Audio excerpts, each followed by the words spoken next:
Well, ladies and gentlemen, welcome to this event sponsored jointly by the Global Policy Institute and Bay Atlantic University here at Bay Atlantic University.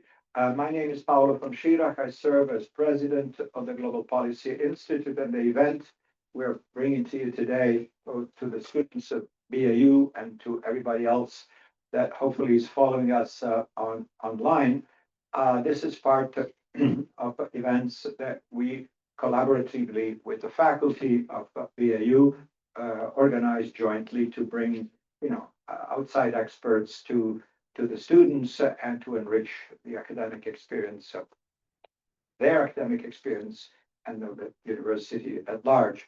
So today, I'll leave it to the Professor Jason here to explain what we're doing, but I think it's a very important event that will allow us to go deep into an issue which in the context of European-American relations may appear peripheral, but I guess will become apparent to all of you that is not peripheral at all. So with that, let me turn it over to Professor Jason Hutchinson, who will introduce the speaker. Thank you, Paolo. There you are. Thanks very much to everyone for joining us here today with an extension of our U.S.-European relations class here at Bay Atlantic University. And thanks very much to Paolo von Schirach and the Global Policy Institute for bringing you here with us today. We're in the midst of discussing Europe's borderlands and how those are impacted with U.S.-European relations and and the great game that's afoot. And so we're here today with Ahmad Hashemi. He's the director of the Middle East and Central Asia program here at the Global Policy Institute.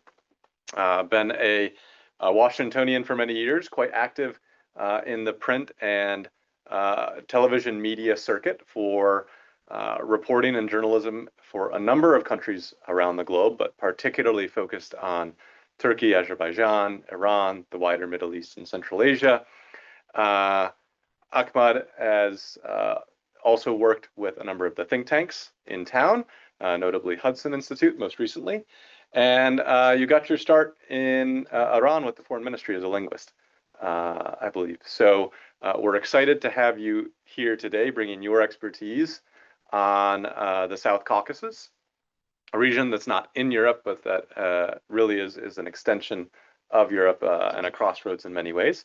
We look forward to hearing from you about the new TRIPP agreement and how that sort of impacts the past, present, and future of this region.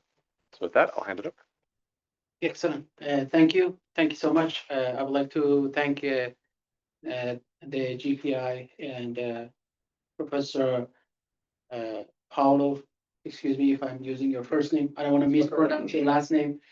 And Professor Hutchinson for this opportunity. Yes, as you mentioned, we are here to discuss the TRIPP, Trump Route for Peace and Prosperity project.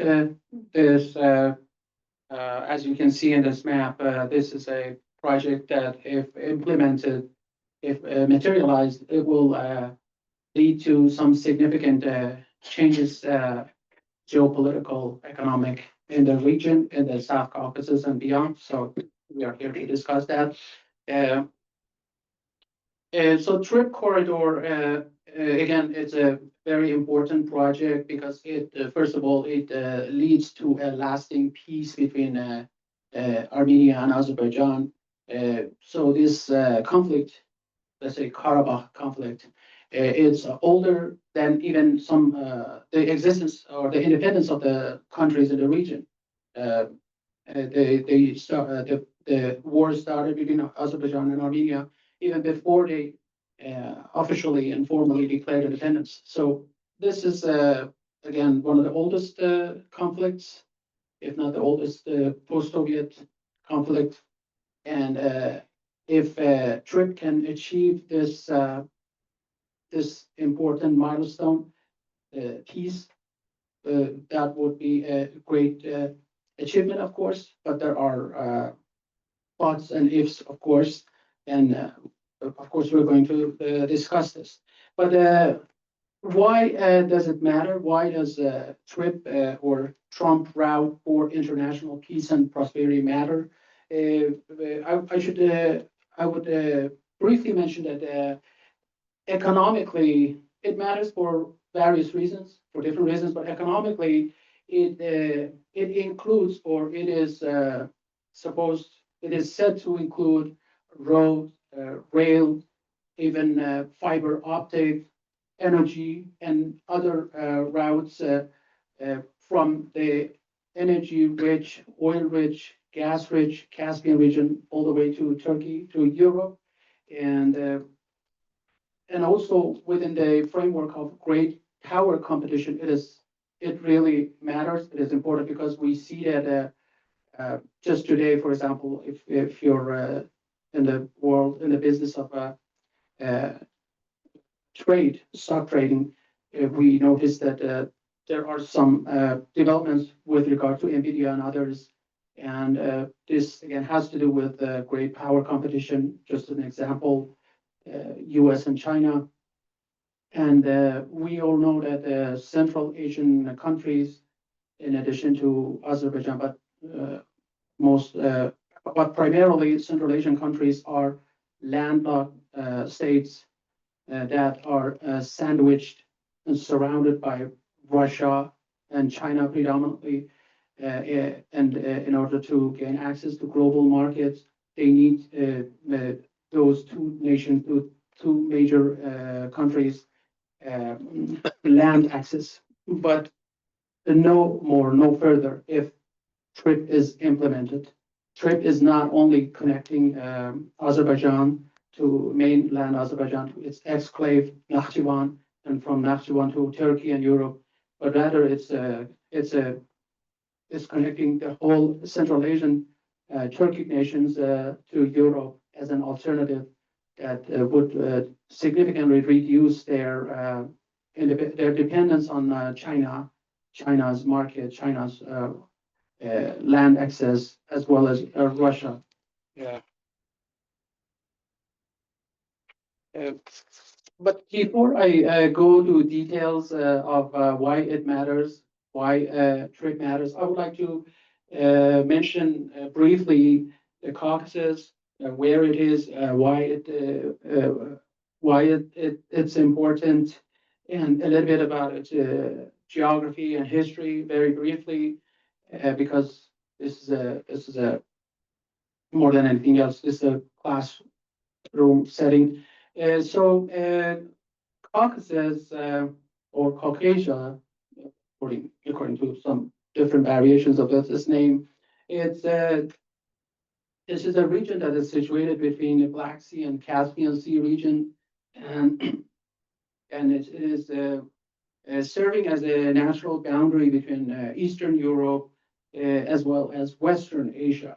This is encompassing territories in southern Russia,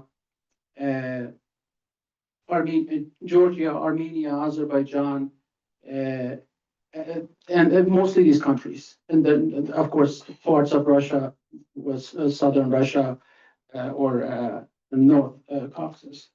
And this region actually is a natural barrier between Europe and let's say West Asia or the Middle East.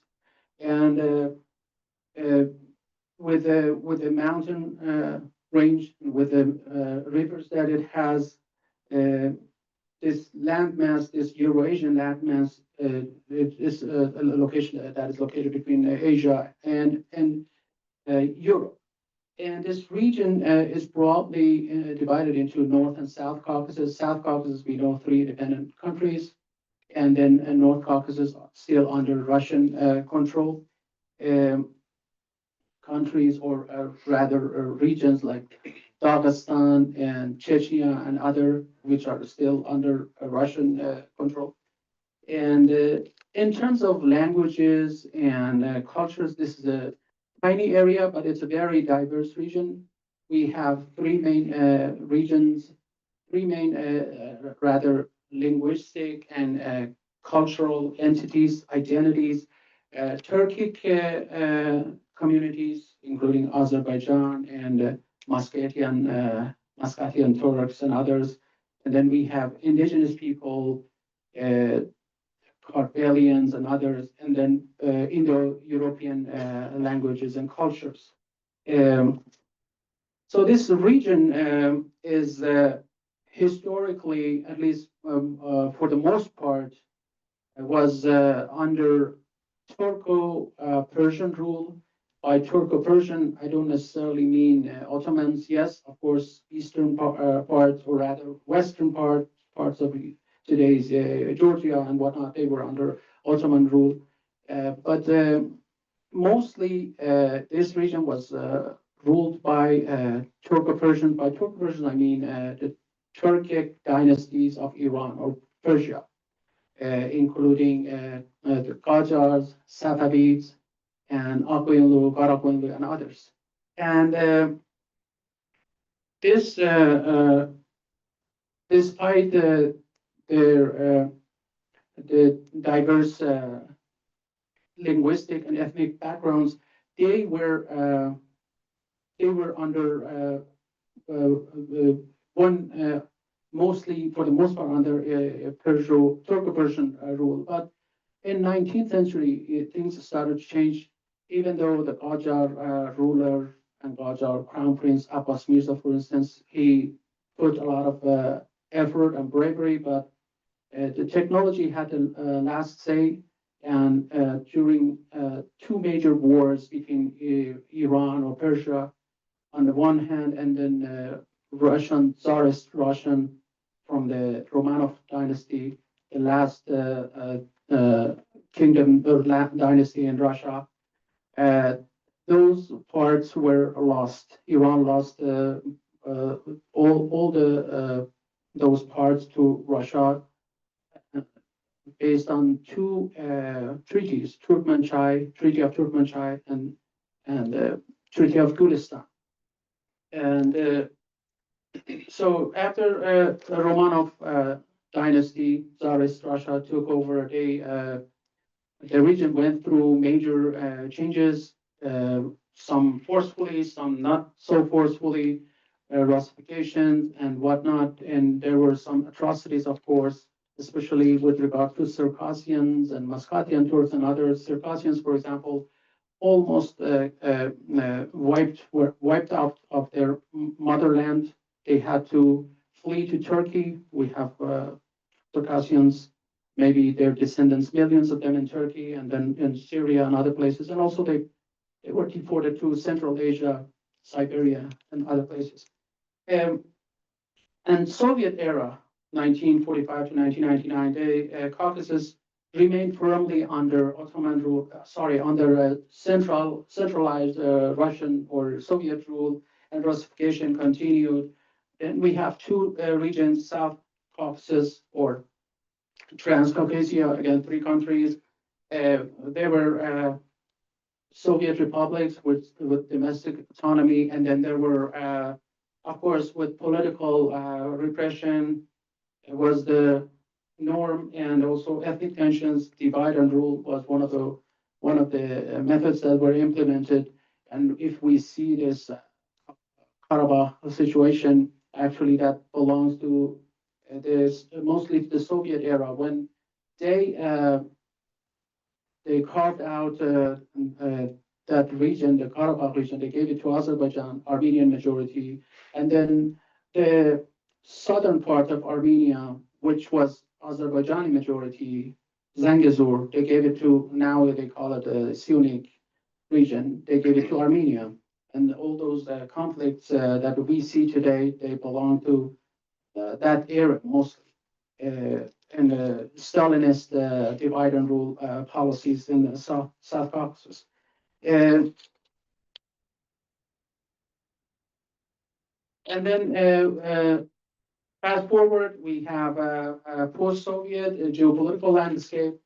After the collapse of Soviets, we see frozen conflicts in Nagorno-Karabakh, in Abkhazia, South Ossetia. Again, we can see Russian hand there, Russian influence there. And however, today, the countries of the region, they try to move away from those conflicts, from those Russia's the conflicts or the complications that were created by the Russian or Soviets. And today, however, Vladimir Putin, he still fancies the reconquista, the reconquest of the region. We are implementing different policies, including, again, divide and rule and others. For example, Vladimir Putin has called the collapse of the Soviet Union as a great geopolitical disaster and a major tragedy. He views this as the disintegration of historical Russia. And also the same person, Vladimir Putin, believes in the idea of a Ruski Mir, or a Russian world. This is the concept of a territorial expansionism close to, let's say, Nazi Germany's Lebensraum, which they believe, which means living space. They believe the Eastern Europe or the regions dominated by the Slavic people, they need to conquer those areas in order for German civilization to thrive. A very similar idea by the Russians. Or again, Putin once mentioned that, for example, the country of Kazakhstan never existed in the history. So implying that they belong to Russia. Or in the case of Ukraine, he has said something similar. Ukraine never existed as a separate real nation, and Russians and Ukrainians are one nation. So questioning their legitimacy to exist. And we see that with the same mentality, Russia has invaded Ukraine to unite it with, as he calls it, one nation, to unite the Ukrainians with the Russians. So today's question, today's topic, the TRIPP. Why TRIPP matters? The short answer is that because Caucasus and Central Asia matters, and their connectivity with the world matters. And for millennia, whoever controlled the Silk Road controlled the wealth and influence of the Caucasia and Central Asia. And the Silk Road was extending from China all the way to Europe. And TRIPP actually is a new Silk Road. We can call it a new Silk Road. And here Azerbaijan has emerged as region's connectivity hub. It's not, again, only about Azerbaijan and its exclave Nakhchivan. It's not only about the Caucasus. It's more than that. It's especially when it comes to Central Asia, the Central Asia's connectivity. TRIPP plays a very significant role.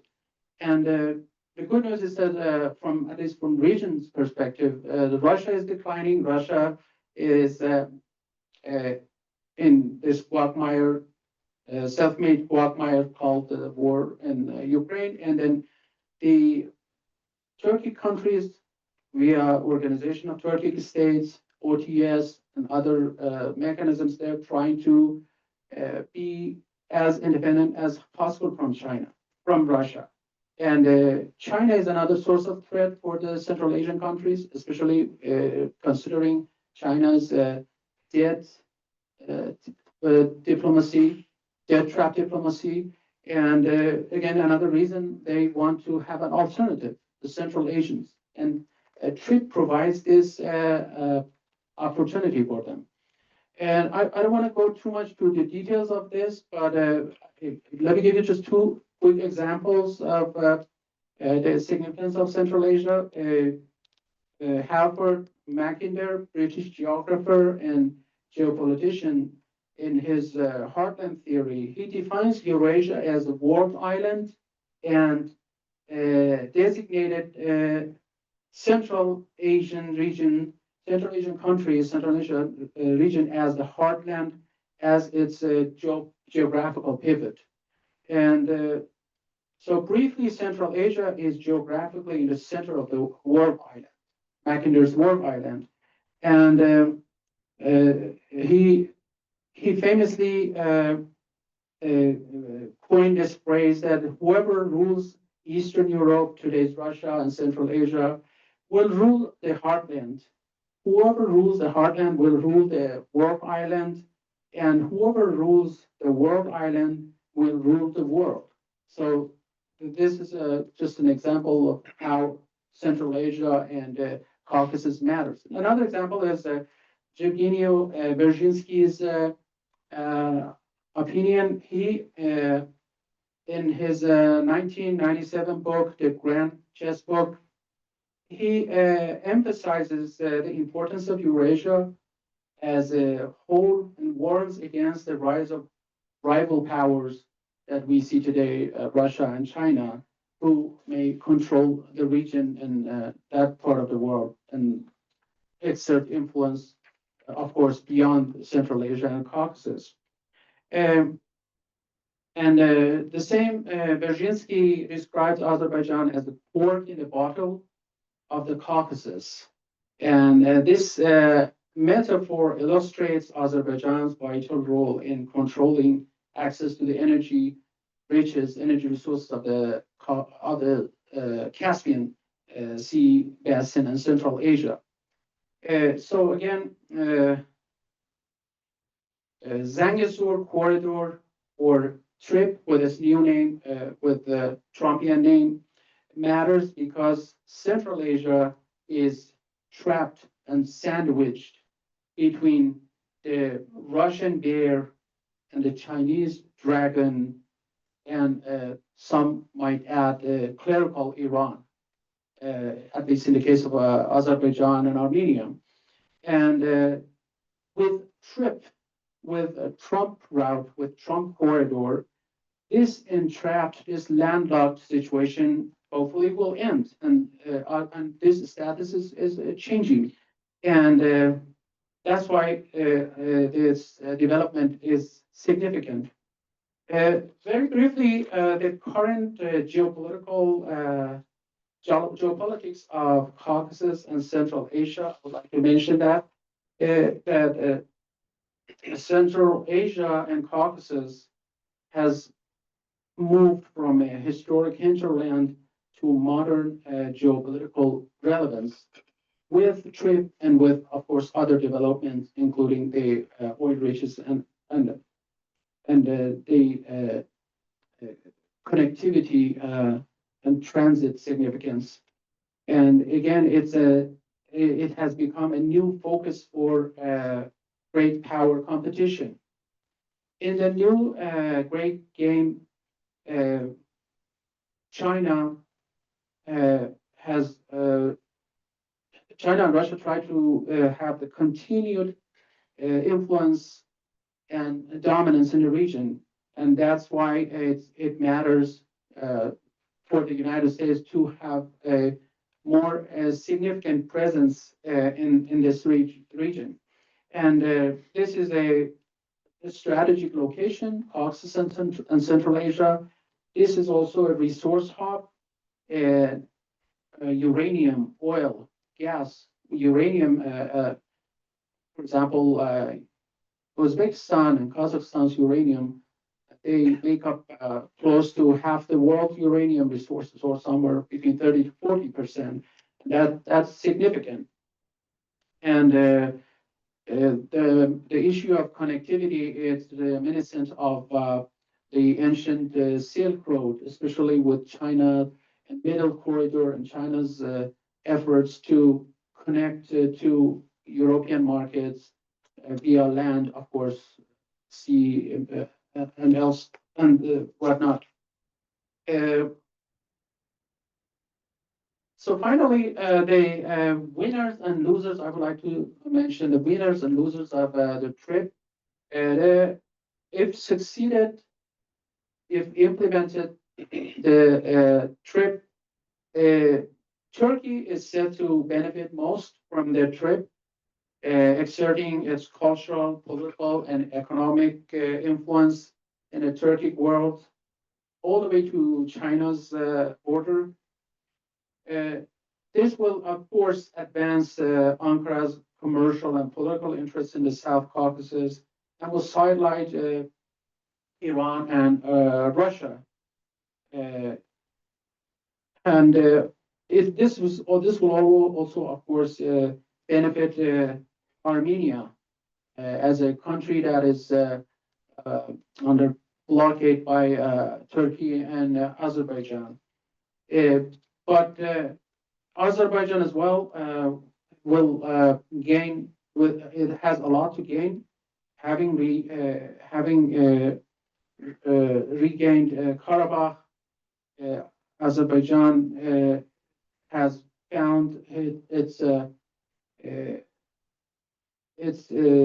has found a new trajectory, has redefined itself, its role as in the Middle East and in the Caucasus region, and now as well as the U.S. I believe will gain from this again within the framework of the great power competition, will gain a strong footprint in the region, especially this is not again limited to the TRIPP, to the Azerbaijan being connected to its exclave. We can look at it as within the framework of a Trans-Caspian International Transport Route, TITR,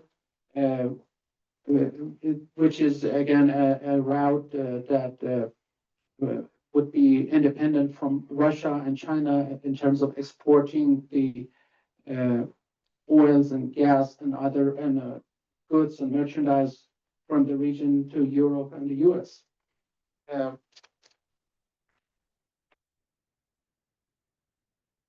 And the losers of this, the losers, of course, it's obvious Russia and Iran are going to lose. They are not happy with the developments.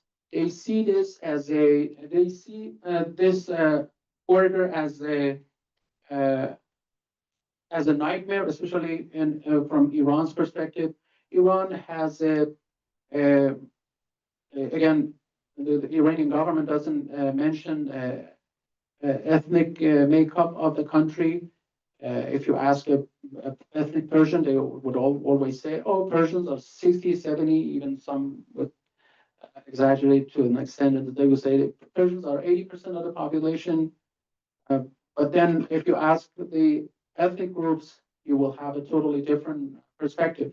So there's no official statistics regarding Iran's ethnic population, ethnic makeup, but if you ask Azerbaijanis, they would say they are between 40 to 50 or 30 to 40% of the population, or at least a third of the country's population. So that's why Iran sees any strengthening of Azerbaijan's status in the region as a great threat to its national identity, to its geopolitics, to its Iran sees that as an existential threat. This is not a secret. They have on different occasions they have mentioned that a reinvigorated Azerbaijan is a greater threat to us than even any foreign invasion, including U.S.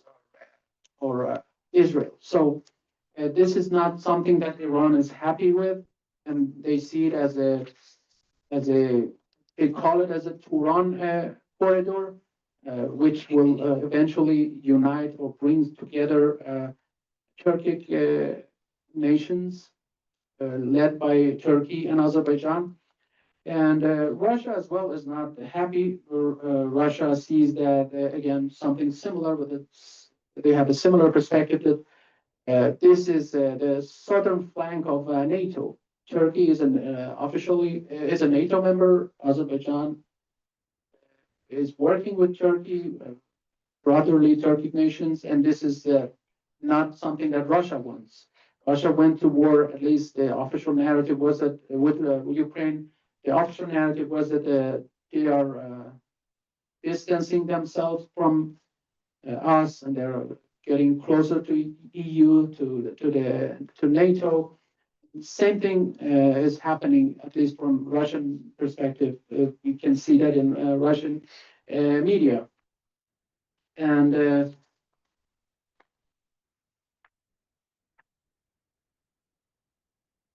so finally, the future of TRIPP, the Trump route for international peace and prosperity.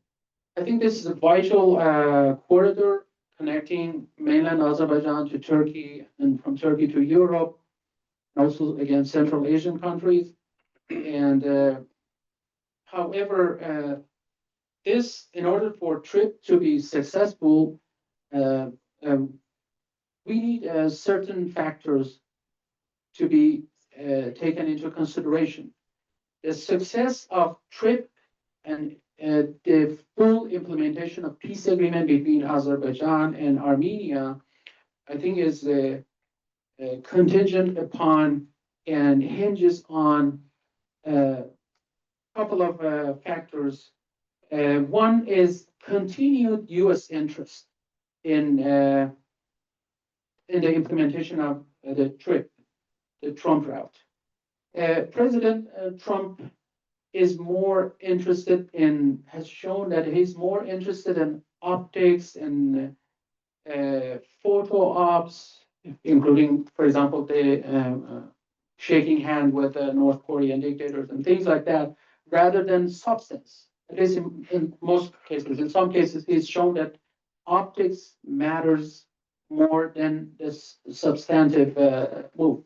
So continued U.S. interest is important, and the Trump administration has every reason to be interested in this matter, including especially the implementation of peace agreement between Azerbaijan and Armenia, because he calls himself the president of peace, and he aspires, fantasizes about receiving a peace Nobel Peace Medal. The next issue is the next factor is Pashinyan's survival. It really matters if Pashinyan is walking on a tightrope, because his pro-peace initiative and his concessions with regard to this peace is unpopular among the Armenian diaspora, Armenian population, Armenian politicians, everyone else. And we have seen that the presence of old guard, Armenian, let's say former president, former Prime Minister Sarkisian, Kocharyan, pro-Russian, pro-status quo forces, they are gaining momentum. They oppose any sort of normalization, or at least this in this manner, normalization with Azerbaijan and Turkey. And there are accusations of concession and betrayal. And so Nikol Pashinyan, Armenia's prime minister, he is navigating one of the toughest balancing acts in the region, in Eurasia, pursuing peace with Azerbaijan while facing Kremlin hostility, and it's the apathetic or disinterested, disaffected, and exhausted population. So it's not an easy task for Pashinyan. And he recently made some comments that were led to controversy and backlashes, including he mentioned, for example, instead of using the word genocide, he used great crime for the events in 1950s and beyond. or he mentioned in one of his speeches that let's focus on real Armenia, the Armenia that is 29,800 square kilometers, not the historic Armenia, which encompasses half of Turkey, and I don't know, parts of Iran and parts of other neighboring countries. Again, some politicians they did not like it, and he removed the Ararat mountain, or Ağrı Dağı in Turkish, which is symbolically very important for Armenians from the passports and the arms code of arms and official usage. And again, the diaspora population, the opposition forces, groups didn't like it. And again, he made another comment that this anti-Turkish thinking or sentiments were created by KGB or KGB, Soviet KGB, and this is exaggerated or overestimated and things like that. And also, there's another let's say barrier problem with the implementation of TRIPP, and that's again Iran and Russia. I just mentioned it, that they are not happy with it, and they will do. And they have a lot. They can do a lot to sabotage this. And then the Armenian lobby in the U.S. and France and Russia, there are 3 times more Armenian population abroad than there are outside than inside. 3 million in Armenia, less than 3 million, but 8 to 10 million, even more, if we consider the half Armenians or descendants of Armenians abroad, especially in the U.S., West Coast, Glendale, and again, France, Russia, and elsewhere. And they are not happy. And for example, ANCA, Armenian National Committee of America, they are vociferous. They're very loud with regard to opposing this deal. And finally, one of the barriers that at least Azerbaijan has mentioned, Azerbaijan has said that we will not sign the final peace agreement if Armenia's constitution is not changed. Armenian constitution mentions that still the eastern part of Turkey belongs to Armenia, and also Karabakh officially, according to Armenian constitution, is Armenian land. And so Azerbaijan has demanded that to be removed from the Armenian constitution. And the good news is that this is my last page. I'm going to be quick. I know you started yawning, but yeah, I'll be quick. I know it's been a long day. I understand. So again, the Trump route for international peace and prosperity. Again, it holds an immense geopolitical and economic significance, as it is a vital link connecting mainland Azerbaijan to Turkey and Europe. It's not only Azerbaijan, even other Turkic nations. But in order for TRIPP to be successful, we need engagement from the United States. The White House brokered this peace initiative between Armenia and Azerbaijan. It presents a significant opportunity for increased U.S. presence, U.S. companies, U.S. businesses, and President Trump has mentioned that he's a pro-business president. So this is enough incentive maybe for Washington to have a more pronounced presence there. Not to mention to counter the influence of Iran, Russia, and China. And I also believe a new U.S. Central Asia strategy is needed, and this needs to be a comprehensive action strategy. It shouldn't be limited only to just this specific corridor. It should encompass other major, especially when it comes to great power competition, other elements as well. And absorbing Armenia, I think is very key. Armenia is or used to be Russia's client state, but now seeks to diversify its relations and foreign policy and divorce its relations with Russia. And Washington should build on the momentum of this agreement and help bring Armenia closer to Euro-Atlantic community, despite Russia's remaining influence or yes. And again, TRIPP should go beyond just TRIPP. It shouldn't be limited to Trump route or international peace and prosperity. A lot of other important things are at stake, including Turkmen gas, for example, OTS, Organization of Turkic States, and Trans-Caspian natural gas pipeline, and other significant developments with regard to this region. Thank you.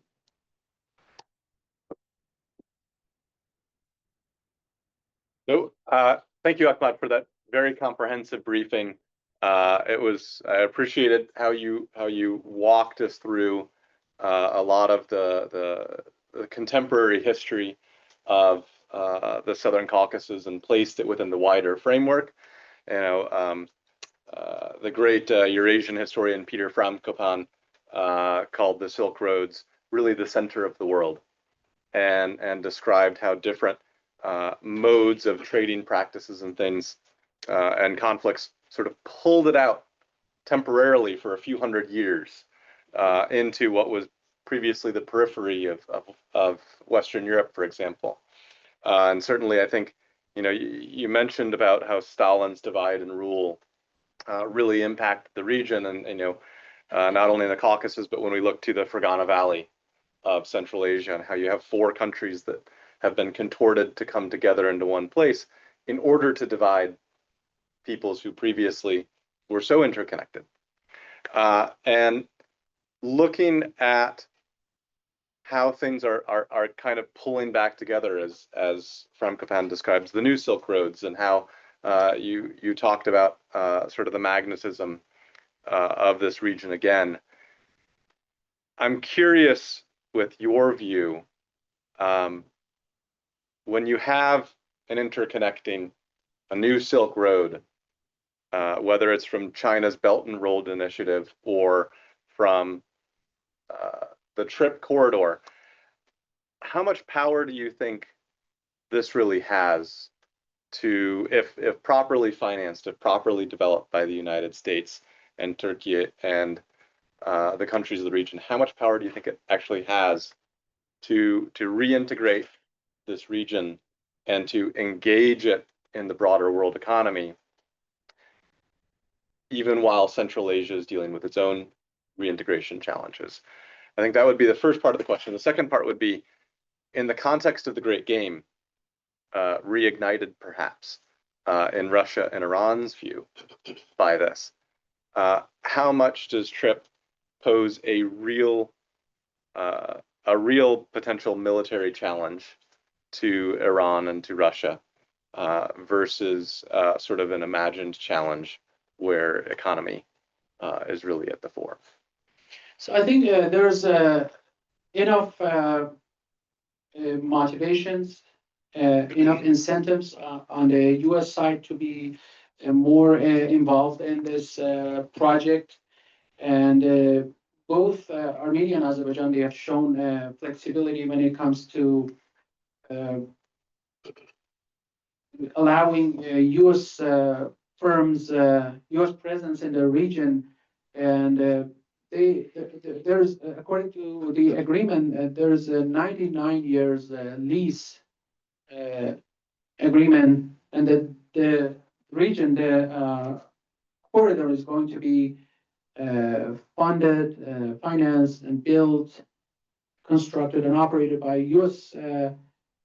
Companies. So I believe if again, if there is enough attention on the U.S. Administration side, if the Trump administration is not distracted by other probably more significant, more important matters, there's all the resources out there for U.S.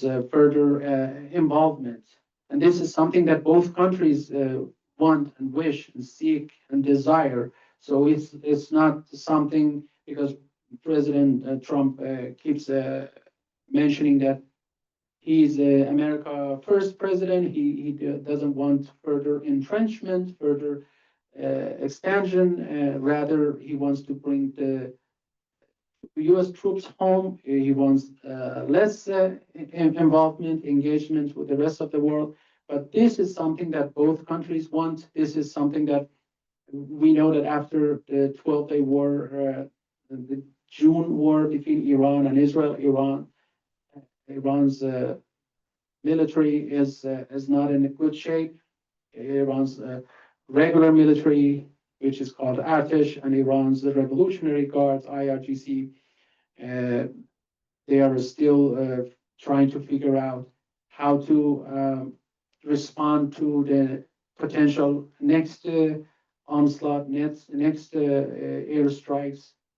And so Iran is weak, Russia is weak. Russia, I mean, is distracted in Ukraine. And this provides a golden opportunity for the U.S. businesses, U.S. companies to be present there. When it comes to the military threat, I think Turkey is a NATO member, maybe second most important NATO country, and U.S. So Turkey, U.S. and Armenia that is more inclined towards the West. These are all threats to Iran and Russia, midterm and long term. Maybe not necessarily immediately. Again, if we look at the internal dynamics and reactions by the, let's say, Iranian government, this was one of the few, if not the only case that when Azerbaijan's president Aliyev said, we will open the route either with negotiations or if not with force. And a couple of days later, Iran had this massive military drill next to the Aras River that divides Iran and Azerbaijan, or as Iranian Azerbaijanis call it, South Azerbaijan and North Azerbaijan.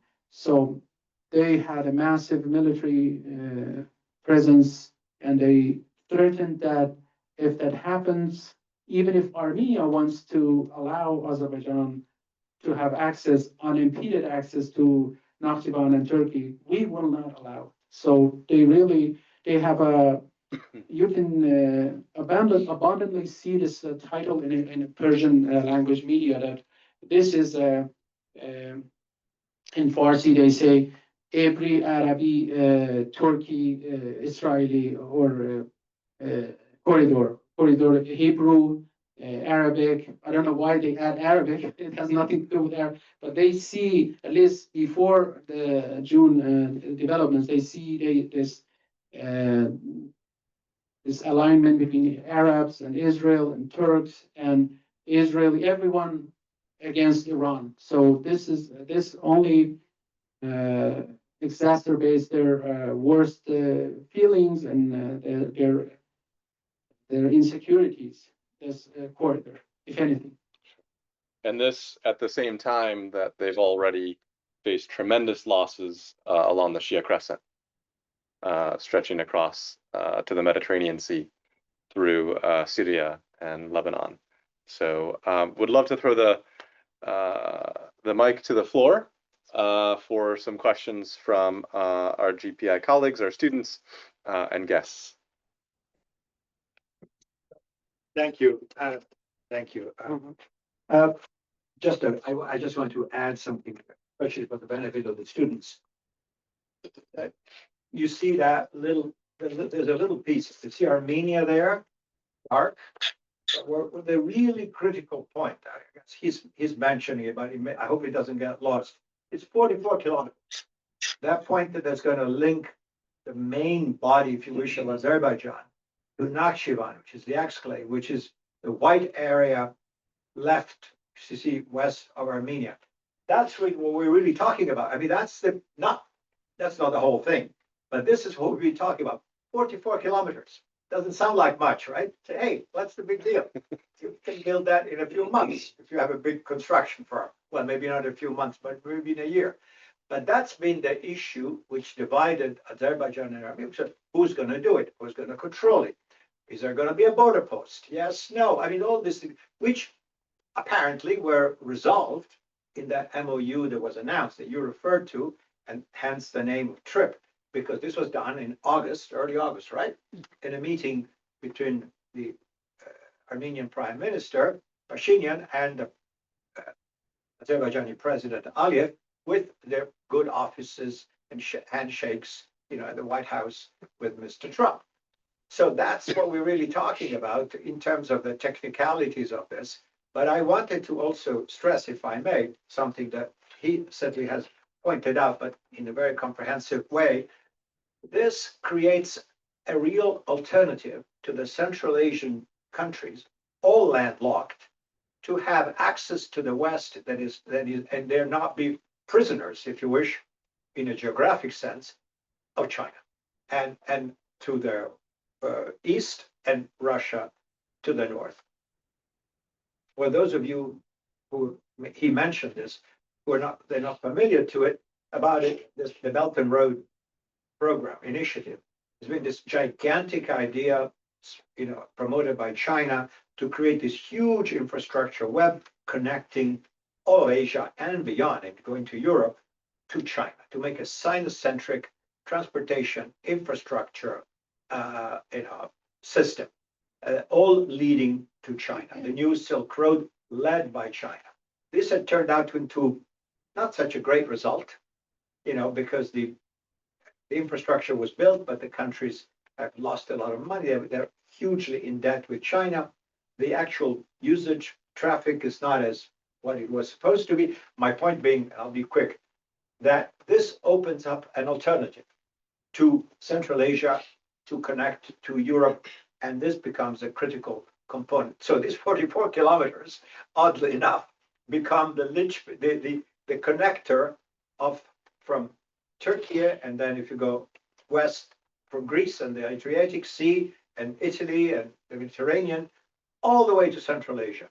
So in that sense, it could be really, really significant. And I am not surprised, obviously, that Iran is not happy about it, and also the concerns about the political stability in Armenia, because the Armenian diaspora, as you correctly pointed out, is not in favor of what seem to be concessions to Azerbaijan. Incidentally, the whole territorial issue is over.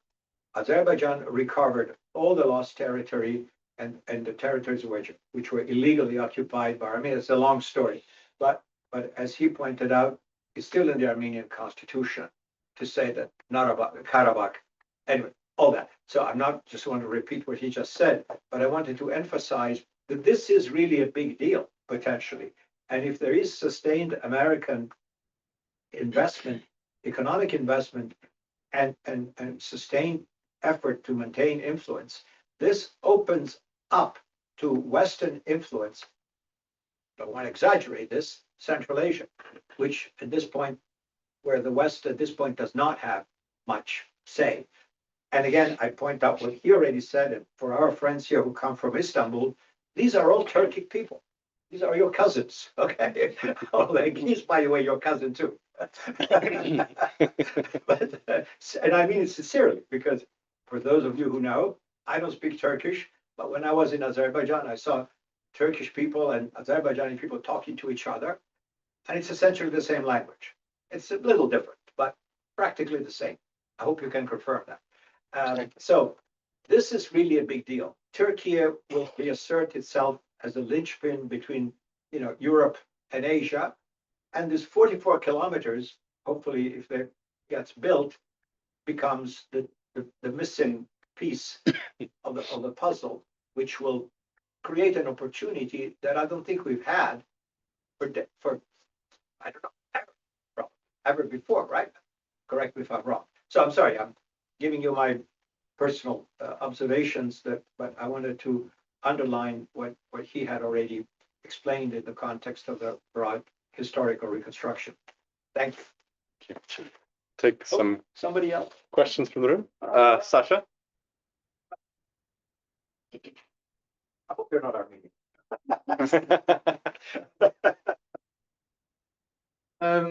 Thank you for your intervention. Listening to you, I was wondering, even if this project will certainly increase the economy of this region, don't you think that this program will also create sort of dependency to the US, maybe negative? For example, do the US will have an access to the resources of the region? Do the US will have a certain control power over this road?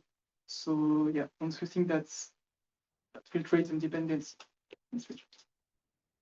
Okay. So if we look at it, can you hear me? Okay, if we look, You can pull it up. this one? No, you can pull up. Okay. I think it's not working, but anyway. Oh, okay. You can hear. Okay, great.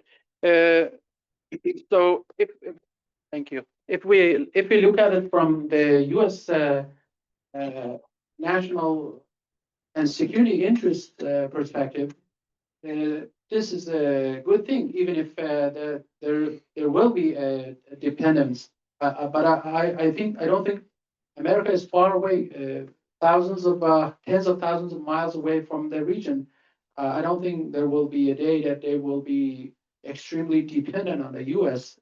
That what this corridor will create is just diversity. It will diversify their relations, the foreign policy, their even as you mentioned, the dependence. They are not exclusively dependent to China. They are not at the mercy of China and Russia to gain access to high seas, to international markets. And the U.S. presence only, I think, will. I personally think will strengthen their independence. But even if if we go to that extreme, that they are dependent on the U.S. from the U.S. National interests, from this perspective, it's not necessarily a bad thing. They have been dependent on or under influence or control or dominance of Russia. Before that, some of them under Iran or China for centuries, if not decades, if not centuries. And now, if they're dependent to the U.S. for a little bit, probably that's not a big deal. So, I don't know, what do you think? Got time for probably one more question. Okay, Osman. Oh, I was looking at the map and I see that there's two more lines that the trade can follow. So why is the purple one, which we talked about, is important? The trade can continue between using by Georgia. So I was thinking that is it because of the Georgian politics, which is changing pro-Russian, or also there were three corridors mainly: the North Corridor, South Corridor, which is using Suez Canal, and the Middle Corridor. While the middle corridor is at there for decades, but it turned out to be suddenly so important that everyone started talking about corridors in the middle. That was the main thing that I wonder. And the second thing is that I'm wondering is that about the US dependency that we talked. Couldn't the countries deal with it in themselves? Like they couldn't make it okay? We will protect here. Why they needed someone else to do it? That was make I wonder.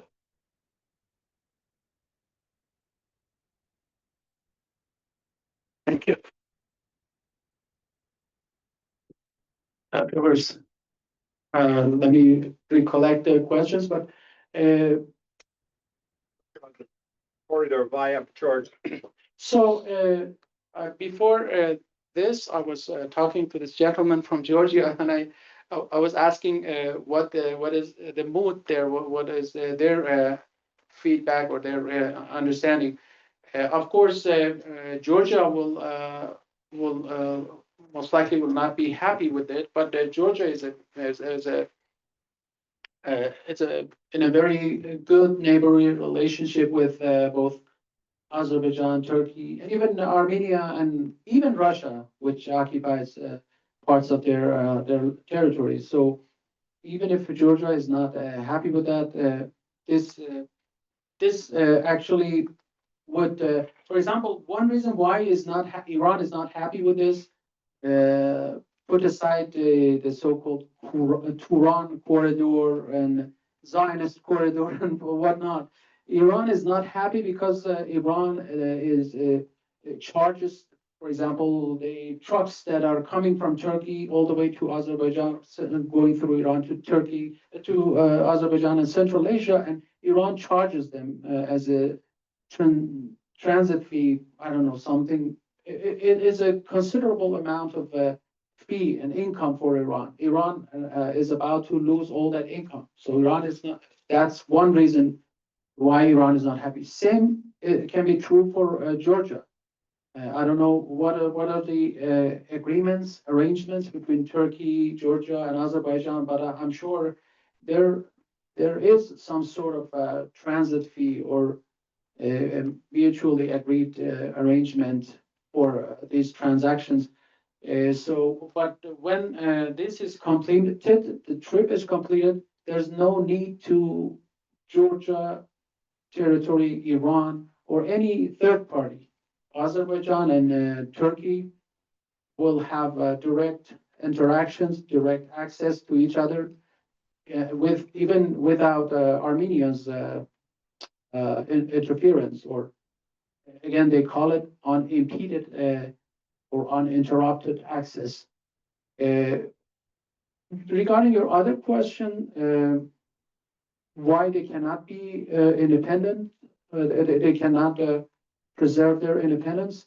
They are surrounded by these giants, Russia, China, Russia and China for the most part.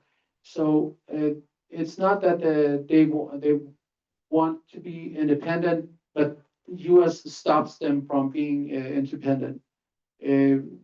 China uses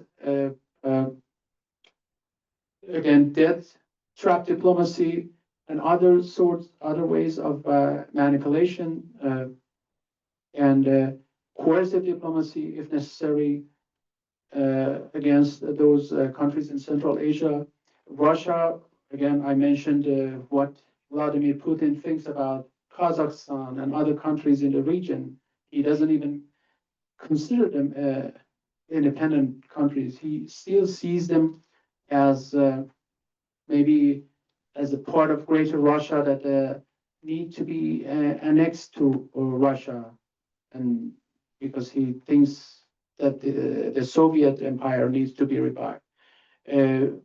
So it's not that the U.S. Is interfering or is stopping them from being more independent. It's just another option that the U.S. provides for them. Not because the U.S. is a benevolent power or great power, benevolent empire, but because it suits the U.S. interests to have direct land access to those countries, to see them more empowered vis-a-vis Russia and China. Hopefully that responds. So thank you very much, Ahmad, for sharing your insights, for coming to speak with our class today, and to the Global Policy Institute in Bay Atlantic University for providing this time for us today. So look forward to continuing to engage the center in the months ahead. And that's it for today. Thank you. Thank you so much. Thank you, and thank you, Dr. Paolo. Thank you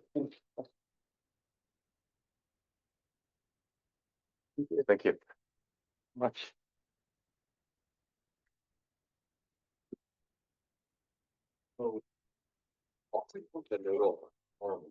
Very good analysis. Sorry.